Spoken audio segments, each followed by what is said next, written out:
Greetings, my dear friends. Welcome to Ra's Storytime. I, Ra, the Egyptian sun god, will share with you a tale called The Creation of the World by Atum, a story from the mighty Egyptian legends that teaches us courage and cleverness. Let's dive into the world of gods and heroes. Long, long ago, before the rising of the first sun and before the land or the sky, there was nothing but endless darkness and boundless water stretching everywhere. This was the great abyss, known as none. Imagine, little ones, a watery silence so deep that not even a whisper of wind or the flicker of a flame could be found.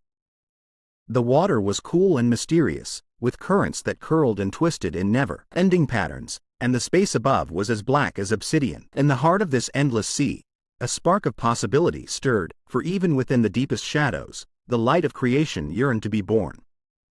From the silence, the first thought formed, bold and solitary. That thought was Atum. Atum was unlike anything the world had ever known, for he created himself, rising out of chaos with the force of pure will.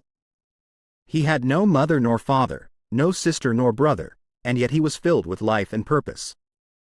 As Atum gathered himself above the swirling waters, he looked out at the empty expanse, feeling both loneliness and wonder. His eyes gleamed with the promise of the dawn, as he floated upon the waters, his form shining softly in the gloom. Though the waters of none pressed all around, Atum was not afraid. He lifted his voice and called out, breaking the stillness. His words rippled across the surface, sending shivers through the depths. With each breath, Atum filled the space around him with energy, warmth, and light, the beginnings of order rising from the chaos. Realizing he did not wish to be alone, Atum wished for company, for someone to share the beauty of existence and to help shape the world. With great concentration, he gathered the creative power within himself, the magic that lay curled at the core of his being. With all the love and hope in his heart, Atum brought forth two children, Shu, the gentle god of air, and Tefnut, the goddess of moisture. Like delicate tendrils of morning mist and the soft breath of a morning breeze, they emerged from Atum's own essence. Shu and Tefnut blinked at the watery darkness, gazing in awe at their father and the expanse of none that surrounded them. Atum felt joy at the sight of his children, their presence giving him both comfort and purpose. He welcomed Shu and Tefnut, enfolding them in a warm embrace, for the world would need both air and moisture to flourish. The three of them lingered above the endless waters, their laughter and whispers echoing through the void, and the great work of creation had only just begun. The endless waters of none stretched beneath and around Atum, Shu, and Tefnut, like a vast, silent ocean holding all the secrets of what once was and what could be. Though it seemed still, this primeval sea was alive with magic and possibility, waiting patiently for the breath of life to transform it. And transform it they would, for Shu and Tefnut were not only the children of Atum, they were the breath and the moisture that could bring change, warmth, and life to the emptiness. Atum watched with pride as Shu, the god of air, began to blow gently, his breath stirring the stillness. The quiet ripples of breath carried a freshness that stirred the waters below, breaking the silence with soft whispers and sighs. Each time Shu breathed out, he divided the waters from the sky, lightness from heaviness, allowing the air to rise above the deep waters where Atum stood. The breath of Shu was invisible but powerful, a mighty force that shaped the very fabric of the great expanse. Nearby, Tefnut, the goddess of moisture, danced gracefully. Her presence was like the dew that kisses the earth in the early morning, the delicate drops that nourish the seeds yet to sprout. She moved with a shimmering lightness, and wherever she went, she spread moisture and mist. Her hands gathered clouds and softened the harshness of the endless night, promising rain and life for the world to come. As Shu and Tefnut moved across the waters, their dance was a song of balance. Where Shu's air dried, Tefnut's moisture softened. Together, they crafted the beginnings of harmony out of chaos. Atum smiled, feeling at last that the loneliness of the abyss was ending, replaced by vibrant energy and hope. But the world was still young and unclear. The waters of none, though stirred, remained vast and mysterious.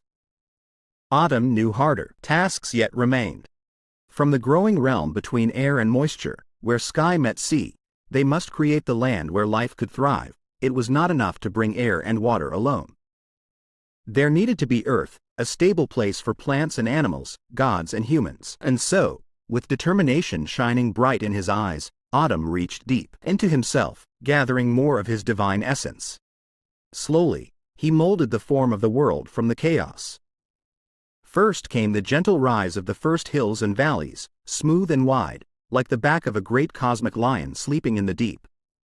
Next, he shaped rivers and lakes, carving channels through the newborn earth, where water could flow and nourish. Atum's hands shaped deserts and fields, mountains and valleys, breathing life into every curve and corner. The warmth of the sun had not yet been born, but the promise of the sun and sky was alive in his heart and in his children's work. The world blossomed in the space between sky and sea, where air, water, and earth all met.